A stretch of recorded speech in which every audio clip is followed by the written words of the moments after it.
It's the Black Real Estate Dialogue. Tune in, tune in, tune in, tune in.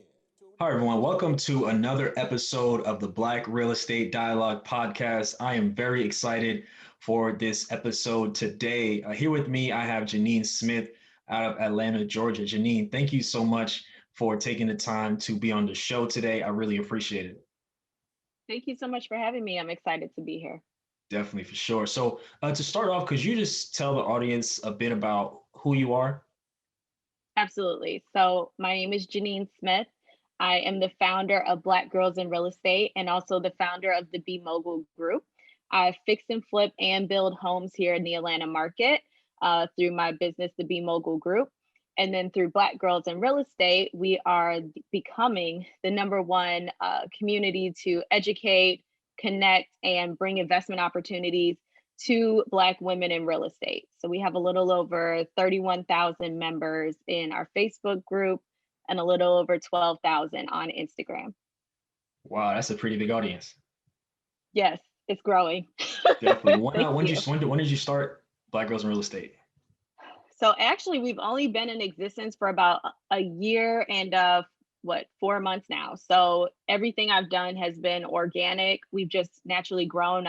Honestly, I don't even know how to run Facebook ads or any of that.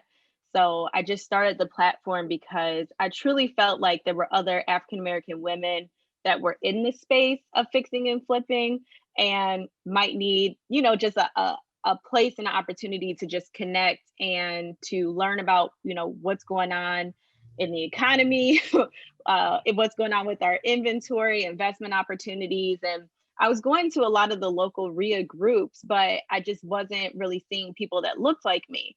So I was like, okay, I'll just start this group and see what happens. And it originally was me and my mom. And then now it's just, exploded to about a little over, like I said, 31,000 women. So out of it, we do master classes, I have ebooks, coaching, and then it's a lot of like camaraderie between the women because it's not just women that build and fix and flip. We have agents, we have wholesalers, we have loan officers, we have people that want to get into real estate. So they use it as a place to start learning and, seeing what does that mean? What does real estate mean? Some people don't even understand or have a knack for what that is. So it gives everyone a place to just truly be themselves, but then also to connect. So it's been wonderful. I love it. It's been a game changer. Definitely. Shout out to you. That's an amazing movement. And I looked on the Thank page. you. I'm like, wow, this is some really cool stuff. So shout out to you for that. Thank you. I appreciate that. Awesome, definitely. So I would love to hear more about your childhood. What that was like, and specifically what you saw or maybe what you didn't see that ultimately shaped your view of what it means to build wealth. That's a fantastic question. So I grew up in an area called Homewood Flossmoor, specifically more so in the Flossmoor area. And the wonderful thing about that is that it was a community that really highlighted and had just a huge population for like diversity. So my school at the time was like a 60-40 split. It was, 40% African American students, 60% white. So it was just a lot of diversity there. And I think that's, kind of what carried me into, who I am and what I look for. I saw a lot of Black wealth growing up, lots of entrepreneurs, doctors, businessmen and women. So, it's funny, I was just having this conversation with my aunt and we were just talking about how, at that time, college was never something we thought about as an option. It was just like, you have to go. It was like, okay, if you don't go to college, what happened here? What was wrong? And that was the environment, I guess, that I just grew up in. And so that was what I focused on. Like, okay, I have to, go to college, get a great job. While I was in college, I worked for the Oprah Winfrey Show, which really started to kind of change my mindset and start really thinking about entrepreneurship, seeing what another, Black woman was able to accomplish and just to be young and in that environment, it just really enriched me and made me believe kind of anything was possible. However, as an adult, I was like, okay, these entrepreneur dreams, this is not going to pay the bills. I need to go get a job. So I was working for Enterprise, like Step Brothers, had that joke like, I'm gonna just go to work at Enterprise and, I'm just gonna become my own boss. That was what I, wanted to do. And so I went there, and then I went to Farmers Insurance, and I went to Mm, Allstate, and I was like, okay, cool. I'll become a recruiter, and I was successful at that, but I was just never happy. And I felt like I was kind of dying, like dying inside, like all my oh, creativity. I didn't have an out for it. I was overweight, kind of miserable. And I went through just a really kind of bad breakup that pushed me into a mindset of entrepreneurship. And from there, I've just been running ever since with it. But it was just so many different shifts in, I guess, my background, where it's like, mhm. okay, college, business, work for someone. No, I don't want to do any of that. I want to go be my own person. And that's basically what has been created. Got you, got you. Very cool. So it seems like you had the opportunity to see a lot of Black success, entrepreneurship, Hmm. and so forth when you're growing up, which I think is great. It's very, very powerful. But what I'm curious to know is like, what was it about like real estate? Because as you spoke, you didn't really mention a lot about real estate, I guess, growing up and as you transitioned Hmm. through your adolescence and such. So what was the spark that was like, you know what? I wanted to pursue entrepreneurship, and one part of that, I want that to be real estate. What was that moment for you? Absolutely. So growing up, real estate was never even on my forefront. I never even thought about it. I was like, oh, okay, whatever. Um, when it really started to become real, there was another really wealthy, affluent African American family in our neighborhood. And I was friends with their daughter, and they owned a dealership. And they were like, okay, how they got the funds to start it was through real estate. So they were fixing and flipping, took the money, and then, branched out and went into entrepreneurship. And in my mind, I was like, okay, well, that could be like a vessel or a vehicle. So I always thought about it. Well, basically, during the time I was working at Farmers Insurance, I had bought a home. I had started to build equity in it. I was house hacking. I was a single mom. And I was like, okay, I need more money. So how do I do this? Because I work so much. I'm commuting 4 hours a day. Like, how do I even make something like this work? So I started watching and listening to Bigger Pockets, and they were talking about, okay, the burn method, right? And I'm like, oh, well, do I really want to live with people? And I was like, you know what? Let me see what I can get. Okay. At the time, my mortgage was $777. I took in two roommates and I charged them $700. So now my extra money, I had money in my pocket to kind of live my life. And I aggressively started paying down my mortgage. Well, that helped because, the market boomed and I had $50,000 worth of equity in my home. And so my fiance, well, he was my boyfriend at the time. He's like, hey, do you understand equity? I was like, I think I do. He's a financial advisor. He's like, well, let's make sure you do. He's like, this is what it works. This is what it is. And I was like, oh, well, I love HGTV. I was like, I always watch it. I want to, flip homes. He's like, well, let's do it. Okay.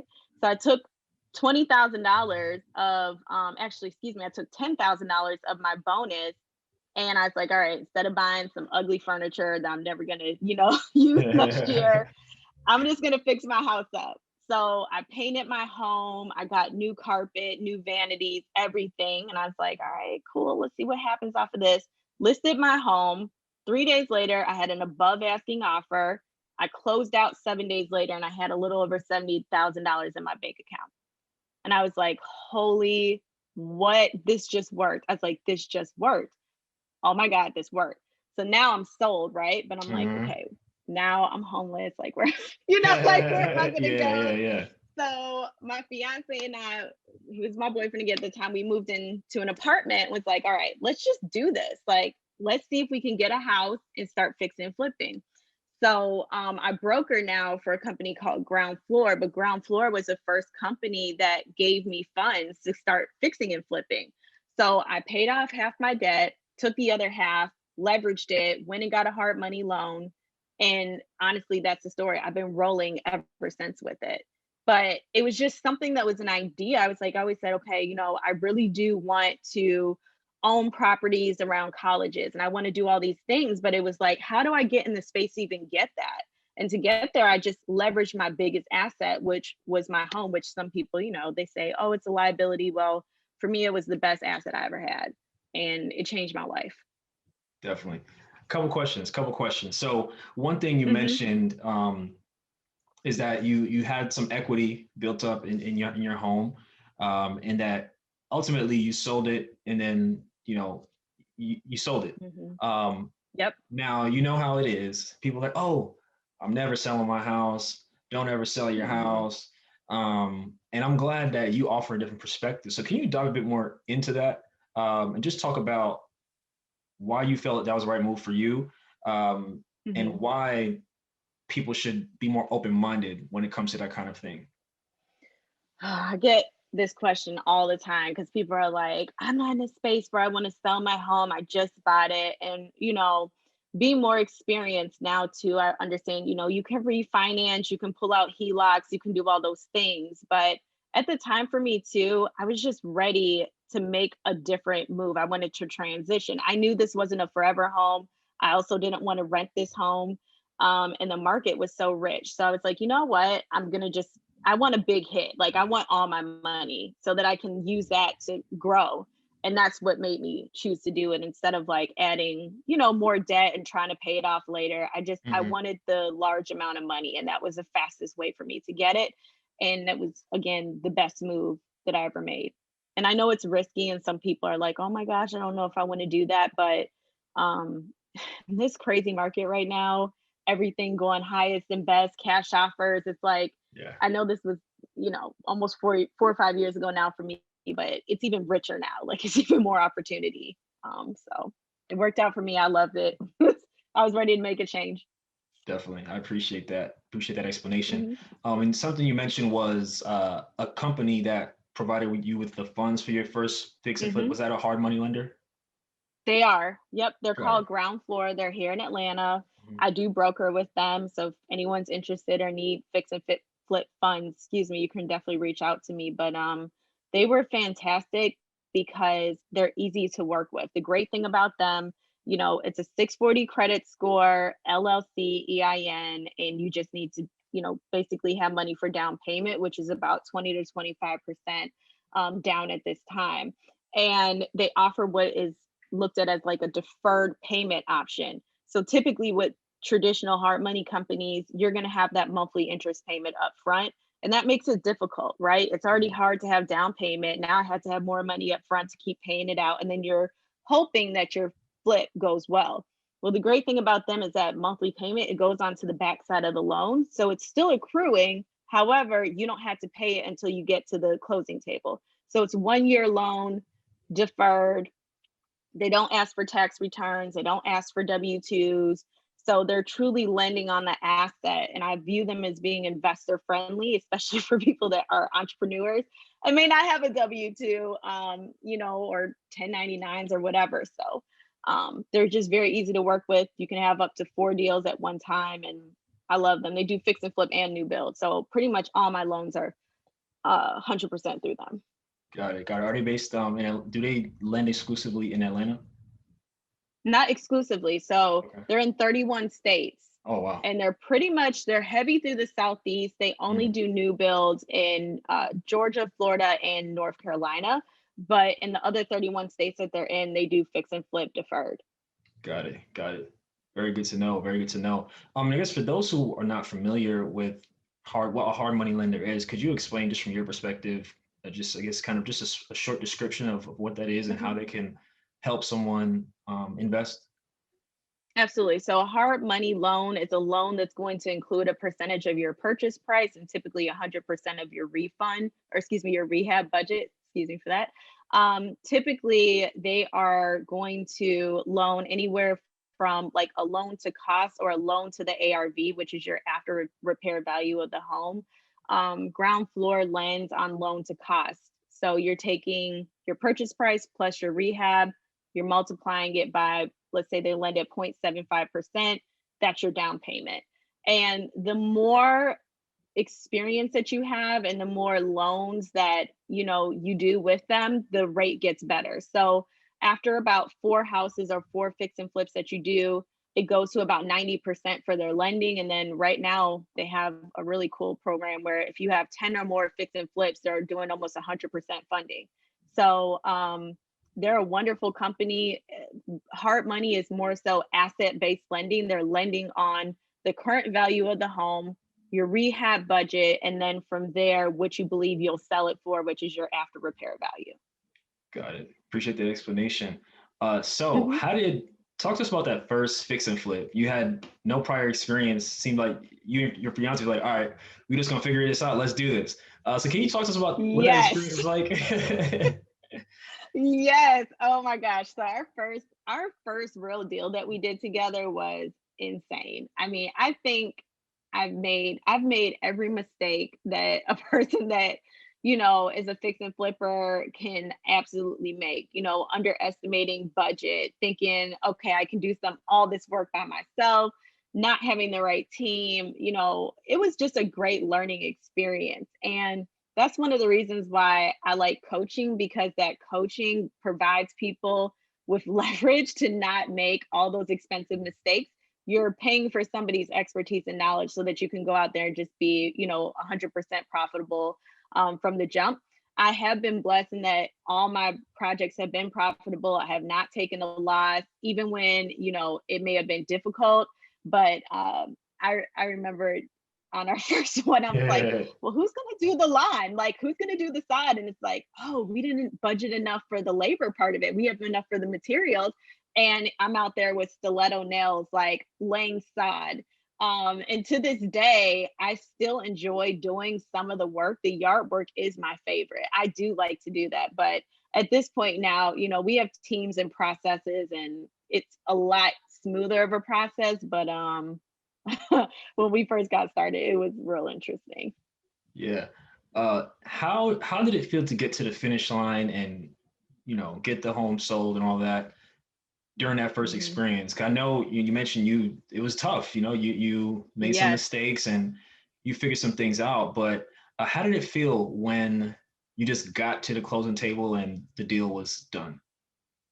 It felt victorious to me, more so because during that first flip, not my home, but my first flip, I lost my job. And I was like, oh my gosh, I have no other means of income.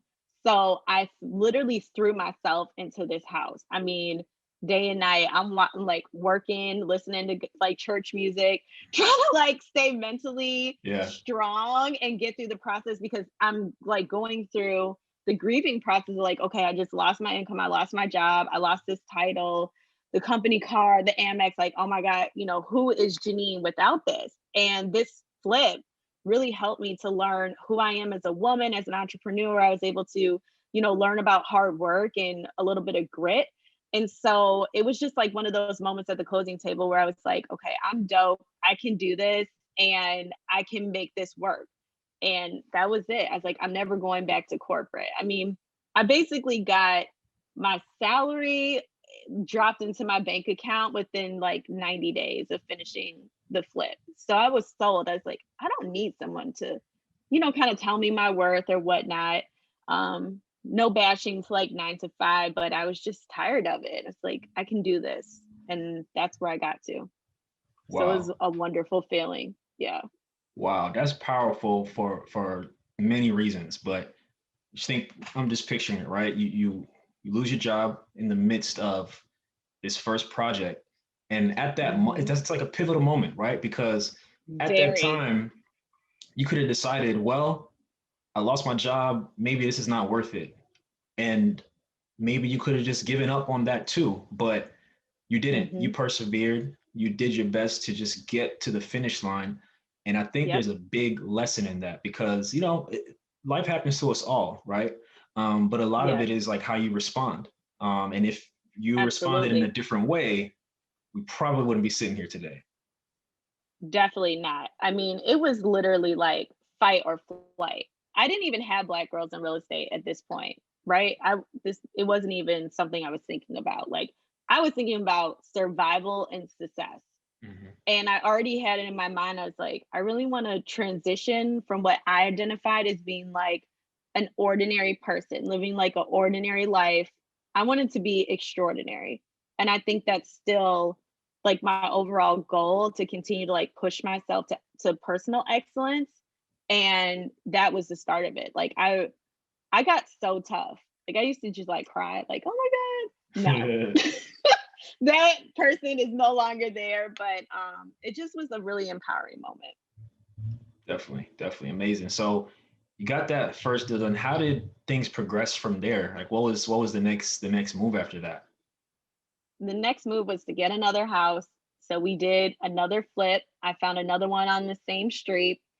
And then after that, I was like, okay, wait, do you think we can maybe, Grant Cardone, he always talks about like 10Xing Mm-hmm. and growing the vision. I was like, okay, so what if we got three at one time, which was insane. So we jumped out there. We're like, we're gonna grow this thing. Let's just go big. And that's what we did. So we were like, okay, we'll do three at a time. And of course, again, as you scale with any business, you go through things, right? You learn. It's not as easy as it looks. But again, it still worked out. We were still successful with it. Um, and two, it's always interesting because my fix and flips I do with my fiance. So it's like you're working with your person all day long. You got to go home to the person all day long.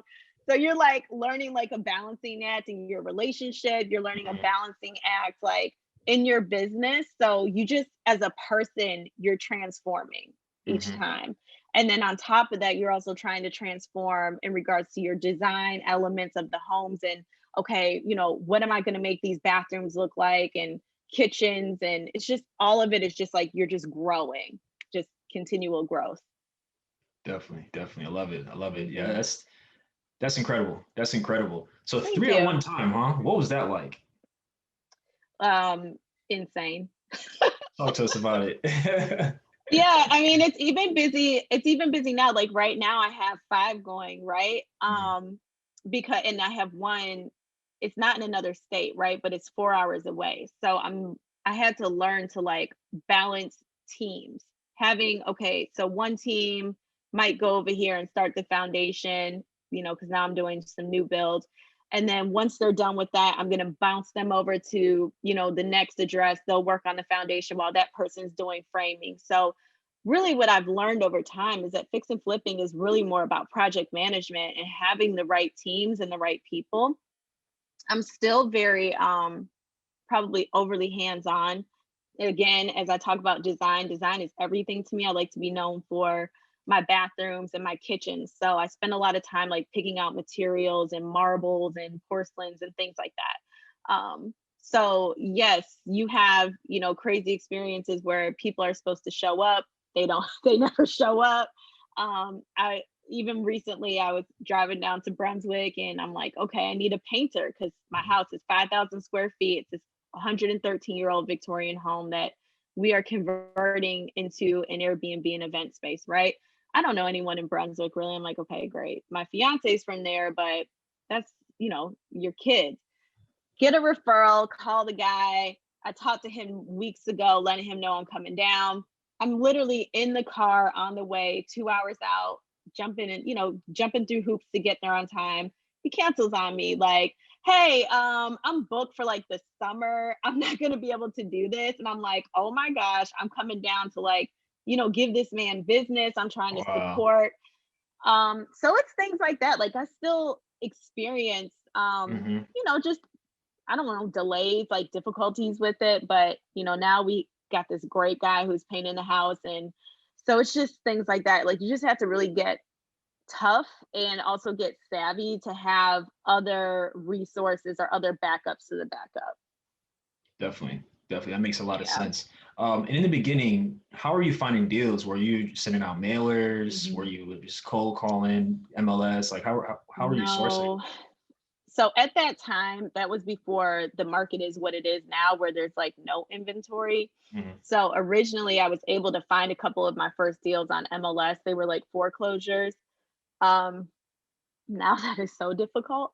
And I have definitely been working closer with wholesalers that I trust and know and have like good relationships with. Hmm. And those have been the ones that have been helpful to find the deals. But even like our Brunswick home, we were just down there visiting for the weekend and I drove by the house and we saw it and it had a for sale sign. And again, that was how we got that one, calling the realtor, negotiating multiple appraisals, things like that. But I do think in this environment, you do have to be scrappier. Like you have to get out there, you got to call, email, or if that's not something that you want to do, find a wholesaler that you really like that you can, give addresses to and build a relationship with so they can do that work for you while you focus on other areas in your business. Because, some people don't have the gift of gab and some people Yeah. do not want to make 100 calls a day. Yeah, it's true. So you have to find what works for you. If that's not your ministry, as I like to call it, go and find someone else who it is and make that relationship. Definitely. Definitely. That makes a lot of sense. And you mentioned a couple times just how different the market is now than when you started. And I know you've been in Yes. Atlanta for a while, and invested in like 5 years or so. Can you talk to Mhm. us about that and just how much it's changed? I was in Atlanta, I think 2 years ago for a wedding, and I Mhm. had a great time. Mhm. But yeah, just tell us more about how the market has changed and kind of what you're seeing now compared to what it was like in the beginning. Absolutely. So gentrification is going crazy here in Atlanta, especially in certain zip codes. You can literally drive down the street and you're watching it happen. You're like, okay, old crack house, regular house, brand new build, fix and flip. I mean, as you're driving, there's tons of dumpsters, there's teams, and this is all over the place. It's not just one area. It's not just Atlanta. It's the city or in OTP. So the basically the outer perimeter and the inner. So it's going on all over our state. And I think because there's a lot of opportunities because there are older homes here. And those homes, I can give you some numbers. So like one house I bought for $100,000. Did a new build for a little over 130 grand. These homes are selling for $425,000 right now. Right. Oh, And I oh. have a couple of those. Yeah. Just to give you some perspective. Another house that I just did a flip, that house I bought for 109 grand, did a little over a $70,000 renovation. That was a full gut. I mean, brand new everything, brand new roof, plumbing, electrical, new floors, everything. That one, again, what did that one's sold for over 255,000. So again, another almost $80,000 profit. So it's the houses are there, the market's there. Again, you can see it all over, in these neighborhoods. And it's just about, again, trying to buy low and sell as high as you can. Mhm. Right now, though, here in the market, houses that are going for those, like the cash houses, which it used to be like the $100,000 range. Now it's bumped up to like 150 to 200 grand with an intent to sell high threes, low 400s. And for those homes, people are offering cash and they're going over asking. So it's making it more competitive for like smaller brand new investors who are coming in trying to use like hard money or trying to use other sources because someone could come in and say on, $150,000 house, I don't care what it appraises for. I just want it because I know the market is insane. So they're like, okay, here's an offer 210 cash, close in 2 days. You want it. And, who doesn't, right? Yeah. Of course, we want that. So that's what you're seeing. Um, I have a girl in the group who she posted the other day that she had I forgot what this house was listed at, but all in all, she had 188 offers on this home, 188 offers in 48 hours. She literally had to tell this girl, she's like, look, I'm sorry. We're not even taking any more offers. 188 offers. Insane. So Well, it's I'm blown away. competitive. Yes, it's competitive. Like Wow. you have to really get in the game. And even while you're in your current projects, you need to be thinking about what your next ones are, Yeah. because once you finish that, you don't want to be left kind of like sitting around waiting for your next deal to come in. Again, that's why relationships with like wholesalers are so important because you need people that are always like boots on the ground, people Hmm. that have bird dogs, people that are emailing, using what are those called? Like I'm forgetting what those are, but photo cards, whatever, mailers, and they're trying to entice people to sell their homes. And now's a great time. Why wouldn't someone, want to sell a house? If you have a dilapidated house, you're not even taking care of it, maxed out, you know, sell it for 2 times what it was worth 2 years ago. That's Yeah. insane. That's crazy. Are hmm most of the people who buy the properties you flip, is it families, investors, a mix of the two? Um, that buy my homes, Yeah, the ones that you flip. Yeah, families. And to gotcha. be honest with you, in most cases, every single person that has bought my home has been a single Black mom, every single one of them, or just a Black woman. Mhm. Um, I have yet to sell to any Caucasian families, none of them. And the cool part is that I spend a lot of time on my design and like my bathrooms and my kitchens. And so the feedback that I always get at the closing table is they're like, oh my gosh, I really felt like this bathroom was designed with me in mind. Like they're like, I walked in, I just wanted it. I wanted the bathroom. And I'm like, you're not even going to spend a ton of time in there, but that is why I design it, because I have like a vibe that I like, and I feel like, everybody should kind of have a luxury space in their house. They should have a beautiful home where there's a place that you can go in and relax and just wind down, and that might be the freestanding sunken tub, chandelier somewhere in the bathroom, just I like glam. Yep, So I try to like leave a little sprinkle of that in all my houses. definitely, definitely. Sounds like you got a good formula. And Thank you. so, uh, you and your now husband, right? He's my fiance still. Fiance. Okay, sorry. No, it's So okay. you two work together, of course. Can you talk to us about how you divvy up the responsibility? So I know that you do like the design. How is that split Mhm, up? And I know you mentioned having like balance and finding balance in the relationship. I guess mhm. along with that, how do you balance the relationship side with the business side too? Because I mean, I'm sure it's great, but I would just love to hear more about your perspective. Yeah, lines blur all the time. Um, and yes, it is great, but yes, it's also difficult, right? Because my fiance and I are totally different people. We're so different. He is very more like straight and narrow, numbers driven. He's a financial advisor. So however you see Yeah. a financial advisor, that is him to a T. Where me, I'm more like creative, unorganized, kind of loud. He's not that person, right? So over time, we used to just try to do like whatever we saw going on in the house, like, okay, he's over here, I'm over there. And we learned that that does not work at all.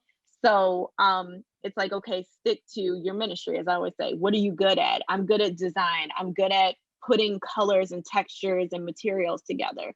I even designed the blueprint for the homes that I'm building. They're all, Wow. I just, yeah, I like literally, I go to my architect and I'm like, okay, Jason, this is what I want to do.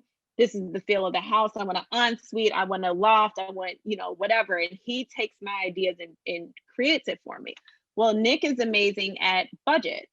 So he keeps me on track with my spending. He keeps me on track with budgets for materials, paying our contractors, making sure our loans are taken care of, negotiating with, our subs and our contractors and things like that. While he allows me to be free and to do what I'm good at, which is highlighting the design and landing new clients for coaching and things like that. So it's a good balance. But yeah, of course, it does create not drama, but it just creates elements or layers to your relationship, because sometimes I don't want to stay on budget. I want the most expensive thing. And he's like, no, that's not what we budgeted here Yeah. for. And then too, sometimes things don't go right? Like we're driving down to meet, a painter, and he cancels all of a sudden. Well, I might be able to handle that because I'm a little more free flowing, but for somebody who's not like that, that's like an irritant, right? So now half the day might be messed up because this person did something. So Yeah. it is really learning about like how to balance the relationship and still have fun within working together, and not always just trying to be perfect, but more so staying in your lane so that it creates balance. That's the bigger part of it. Definitely. I like that breakdown. I like that breakdown. A lot of Thank people, you. and the reason I wanted you to explain that is because a lot of people have like a thing with not wanting to work with like whether it's family, whether it's their significant other. Um, it can work, it can work. And I It think can. those who are considering it or who have like a venture they may want to pursue with a partner, you just got the game right now. It's something that's possible. Yeah, you just have to figure out what your niche is in the business and then stick to that. And even Nick is like, he's really good now at designing bathrooms. Like he has beautiful bathroom designs. And I'm like, where Wow. did this come from? Like when did you develop this? Yeah. And so I'm like, oh, okay. So this is working out. So I Yeah. enjoy that because I'm like, oh, this is cool. Now we can, go into Floor and Decor or wherever we want to go get materials from, and we can actually enjoy it because he's interested. Yeah. So I like that, like growth on every side, Hmm. things like that are just important, I think, in your relationship and in your business. 100%. So new builds, talk to us about that. How'd you get into new builds? That seems pretty daunting to a lot of people. So I'd love to just share what It your is. experience has been like with that. Absolutely. So the first new build that I did was on accident. And let me explain what happened. So I bought a house for $45,000. Okay. I had a $90,000 renovation budget. And I'm like, okay, I know that this house is like, it's not in good condition. Again, here's the relationship part. I told Nick, I was like, H to the no, I don't want this house. It's not for me. I can't even get into it visually. He's like, no, no, no. This house is gonna be great. Like, we're gonna do it. It's gonna be good. So we get into this house, and as we're gutting it out, it's like falling apart around us. Like at one point, like half the house was like leaning to the side, like a whole dangerous liability. Yeah. And What? there's local kids in the neighborhood. Oh, because it structurally was unsound. The Hmm. person that sold us the home, we bought it through some tax deeds. Um, this house, they built the home on bricks. So, like, imagine you go outside, you find a brick on the street, and you decide to put it under a house. Now, imagine like 500 bricks all over the base of a home as foundation. So, we did get an inspection on the house, but the floor was intact. So, it was almost kind of impossible to see that this was what was going on. Needless to say, we hire our structural engineer, Bill. We're like, Bill, come look at this house. He's like, look, he's like, guys, 1 in 5 of these every single year, they fall down. He's like, you have a choice. You either take the liability and let this thing fall down. Whatever happens, you could be sued, it could ruin your business, or take some more money, tear this thing down, and let's rebuild it. So I'm like, oh my God, I'm not even equipped for this. I've never built a house, let alone in my business plan, I wasn't building for like another year, right? Or two. I wanted to learn some more. Oh no. So the house is leaning. We're like, this is going to kill someone. So we knocked the whole house down. Okay. And from there, I had to learn how to build this house. So I had a $90,000 budget. I needed more money. We had to come out of pocket, extra money to finish this house up.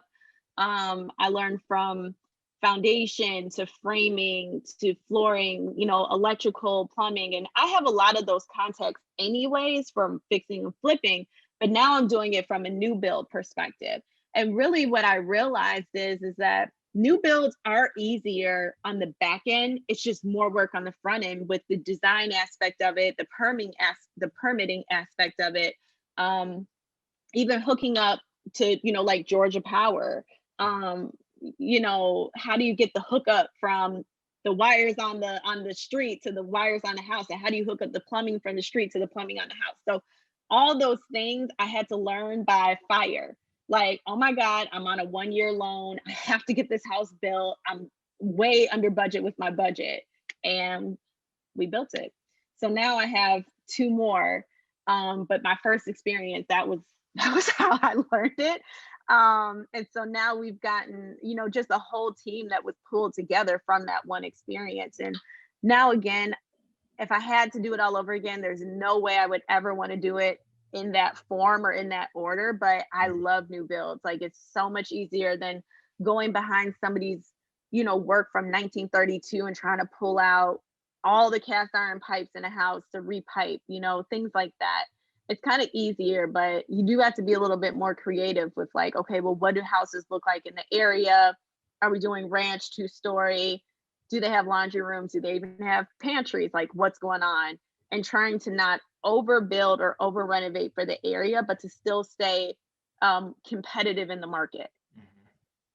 Definitely, Yeah. definitely. Wow. I'm just mind blown because I'm just trying to imagine, like, you think you're going in, probably do your usual flip, Absolutely. And then it's like, actually, no, we're just gonna break this whole thing down and build it up from scratch.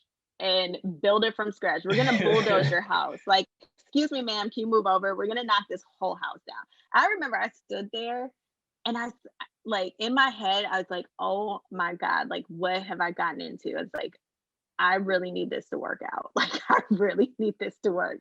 And it did, but it's again just uninspected, like things like that. So it's funny because whenever girls in my group, they're like, "Oh, I found this house for 45,000." I'm like, "Don't do it!" Like make sure that it's worth it. Check everything. But that's Yeah, experience. Again, that's what you pay for. With coaches and classes and things like that, like mistakes. yeah, I never had anyone for that, which was the reason why I created Black Girls in Real Estate. And I was like, okay, I want other women to never have to go through this. Like you should have a place that you can go to or a mentor or help with it. I've had to develop all my own contacts, all my own people along the way. So just a different journey. definitely, definitely. That's incredible. That's incredible. So I'm just thinking a lot about what we've discussed so far, and it's Hmm. just amazing when you think about that beginning moment, right? You Hmm. sold the house. You and your fiance were like, you know what? We're gonna get into this real estate thing. We're going to flip properties. And in the Hmm. midst of that, you lost your job. You lost your Yep. job. And look, when I'm just looking how far you come, just in this bite-sized story, I Yes. think it's just an amazing testament to just perseverance, and just going Thank all you. out. It seems just at that point you got a crossroads. It's like, all right, either I'm gonna make this work, do everything I can to make this work, or I'm just going to Yes. sit down and lean into this Be. sadness that I'm feeling from losing this job I had. So I just Mhm. think it's very commendable and very inspiring, just to Thank see you. how much your life could change in just 5 or 6 years. So Yep. I just think that's amazing. Thank you. I always tell people, it's like, you don't know what you can do when you get out of your own way. And sometimes you have to be forced into it. Cause I know, like, if I had kept my job, like, if I was fixing and flipping and was still able to work my job, and in my mind, I'm like, okay, well, I can still make, a little over six figures with bonus, and I can do fix and flips. If I did, for a year, I'm profit 50,000, that's 200 grand plus my job. Like I would have stayed, like I wouldn't have done it. And now when I look back, hindsight, I'm like, God, I wish I had almost like done it sooner. But there's a time and a place for everything. And of course we feel like that now, but back then I probably never would have done it. But I do try to encourage the women in my group to like believe in yourself, take those risks, take those chances, like the things that keep you up at night, which you feel like your vibrations, like when you vibrate high, you're like, oh, that feels really good. Like I call those God winks, right? That's like a wink towards you, like this is what you're supposed to be doing. And sometimes we don't listen to that. And then we're like, oh, that can't be it. But that's really what it is. Like whatever excites you, keeps you up at night, you're talking to your friends, and sometimes friends and family, they're the last ones to support you. You know, you just kind of gotta like go with your gut, is I guess what I'm trying to say. Yeah. Definitely, definitely. And can you tell us more about the group? As I mentioned, went through the page and checked things out. I was very impressed. So I'd just love for you to share more about the group. What you Mhm. offer within the group, why all the Black women listening to this episode should join the group. Yeah, take some Yes. time and let us know what's going on. Thank you. So, Black Girls in Real Estate, I created as like the FUBU for African American women that are interested in it in whatever capacity. It's for us, it's by us, right? So, it is for wholesalers, it is for agents, it's for loan originators, investors, builders, any capacity in which you are interested or in real estate. We have something or somebody in here for you in the group. And within it, I do a lot of coaching. I teach a lot of classes. Like this month, we have me and another woman who's a friend of mine. Her name's Jewel Bozeman. We're doing a building credit, building business credit class where we're teaching women how to get $30,000 in business credit that they can use to fix and flip or to grow. I also have a class coming out with Devon Reeves. Devon Reeves, she did the $8.3 million Hilton deal with her friend Jessica. We have another class coming out regarding syndication, how to pull funds together, OPM to do deals. So I do a lot of things like that, like a lot of coaching. Additionally, we have the Black Girls in Real Estate Conference coming up, and we still have spots for that too. That's going to be at Breathless Resort and Spa in Cancun, Mexico. It's an all-inclusive trip where we're bringing guest speakers. So again, Devon Reeves is going to be there. She'll be talking about hotels and syndication. I'll be talking about fixing and flipping. Nicole Briscoe, she's highlighting mobile home investing. Jill Bozeman, credit. My friend Talia Diaz on being a luxury real estate agent. So there's just all these different genres or niches of real estate where these women can come, we can get out, we can network, but you can also come and learn. So you can kind of figure out, okay, where do I fit in and how do I get started in it? It gives you a place for that. And then additionally, I am working with Devon to pull together a hotel purchase deal for fourth quarter for the group as well. So creating Black hotel owners that are women, and it's more than just women, really anyone can buy in, but you know, our group is Black girls. My group is Black Girls in Real Estate. So just a lot of opportunities for togetherness, connecting, and investing. And that's my entire basis. Like, I believe in the power of African-American women and what we do and control for our families. You know, yes, men are the head of it, but a lot of times we're single homes. We hold a lot of the wealth. So wherever we can pivot our intentions to grow and be better, we impact our families. And so it's super important for us to get the right education with the right people. So that's where Black Girls in Real Estate comes in. Incredible. Incredible. Thank you. And then, so the coaching and stuff that you offer, is that within the group, or can someone reach out to you or find information directly from you regarding like individual coaching or maybe other products you have? Absolutely. So on our website, blackgirlsinrealestate.com, you can find my coaching. Right now, it's actually, I'm running a COVID special. It's $1,000 for 6 weeks of one-on-one coaching with me. It will not stay that. So if you're interested, you know, ping in now before you get busy and grow. So you can do it through our website. And then also you can connect with us on Black Girls in Real Estate on Instagram, and then through the group on Facebook as well. So the coaching is more so geared towards fixing and flipping and then strategy. So if you've never done it, but you wanted to do it, you're trying to figure out, how do I get in the game? I'm teaching women how to strategize, put together a game plan, finding different, you know, investment vehicles that they may have and may have overlooked as a means to pull funds from, and then teaching how to use business credit in order to do the funds, or to have the funds to start the work for the projects, which is another issue that you typically see for minority investors, is the funding part. And then the cool part is I broker. So once we come through my whole entire program, I can then help you secure funds to go and get your first flip done, or any flips. I love it. I love it. You have hands in the entire process. That's amazing. Yes. Thank you. Yeah, I love it. I mean, real estate, it's my life. I just believe in how it can just completely change your whole trajectory. And I'm living it on a day-to-day basis. You know, a lot of the girls that come to me, they're like, I just want to leave my 9 to 5. Like, can I do it? Is this real? Do you know anyone doing it? And I'm like, hey, I'm doing this is my whole life. I'm here. I'm like, you bought the class, but you don't know my story. Let's talk from the beginning, from point A, and then go all the way down. And then they're like, oh my gosh, I'm so excited. So I just want to help people, you know, change their lives. I love the fact that if I want to go on vacation, I'm not punching anyone's clock. There's no, I'm out of office.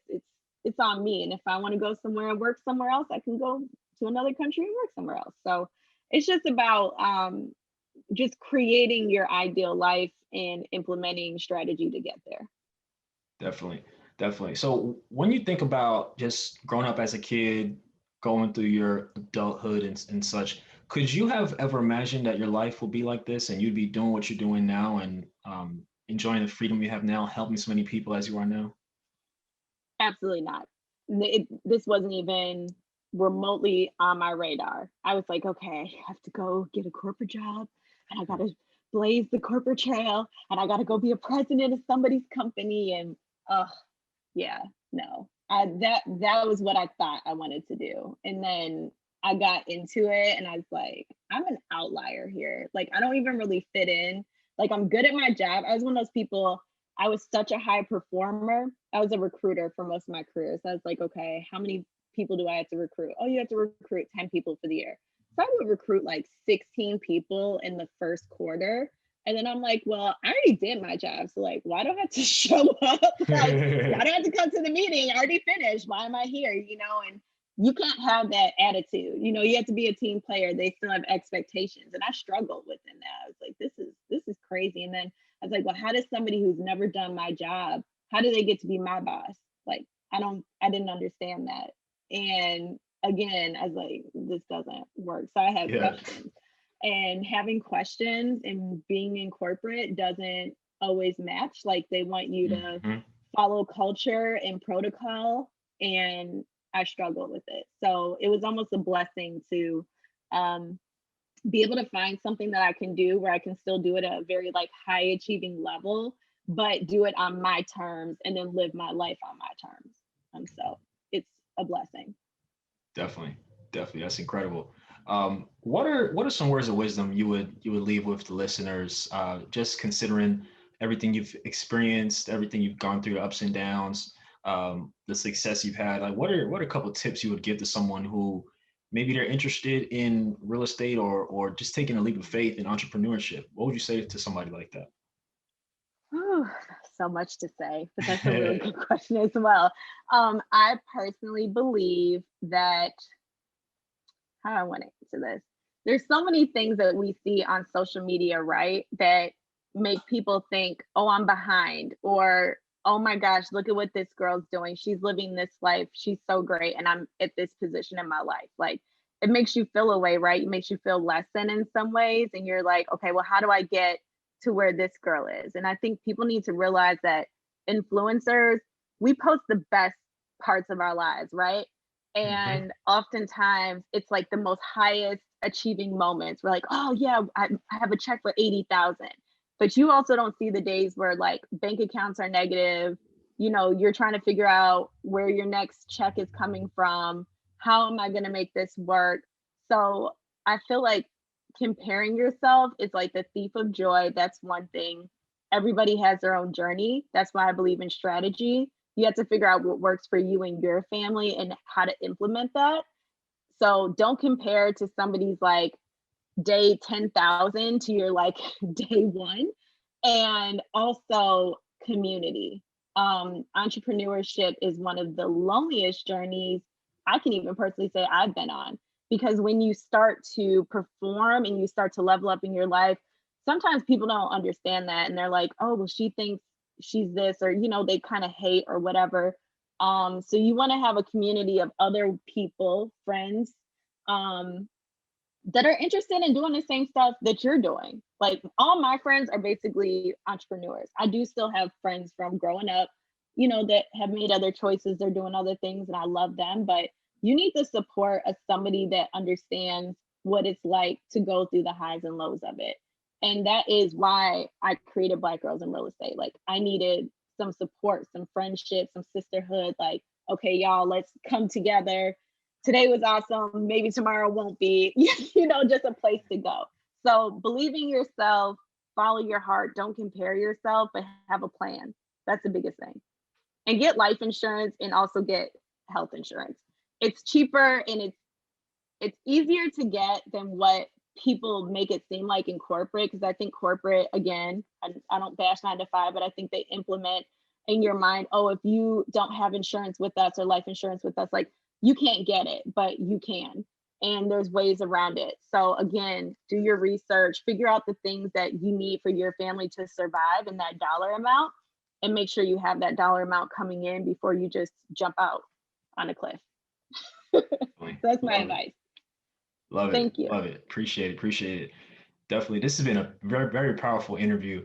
I just keep thinking about the losing the job moment. I think that's like the turning point. I feel like I'm writing your biography or something. But Yes. you know, I just I just love that moment, and I just love how you've been able to progress, work with your fiance to build this great business, and not only build a great business for yourself, but now you have a community of over 30,000, 40,000 Black women who you're empowering to do Yep. similar things. So, you know, I'm just excited to see what the future holds. I can't wait to hear about the hotel deal. We'll have to bring you back on and bring you all on to chat some more about that.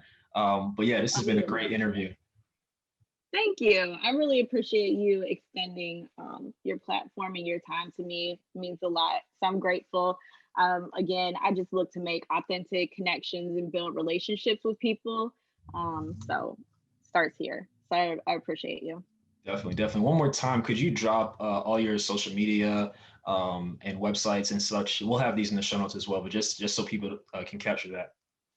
Yes, absolutely. So my personal page is Miss Jeanine Marie, JeanieMarie. And then it's Black Girls in Real Estate. That's our handle on Instagram. And it's also our handle on Facebook. And then our website is also www.blackgirlsinrealestate.com. We're across the board. So I would love for you to, link in, join in with us. If you're interested in the conference, we still have room. So please feel free.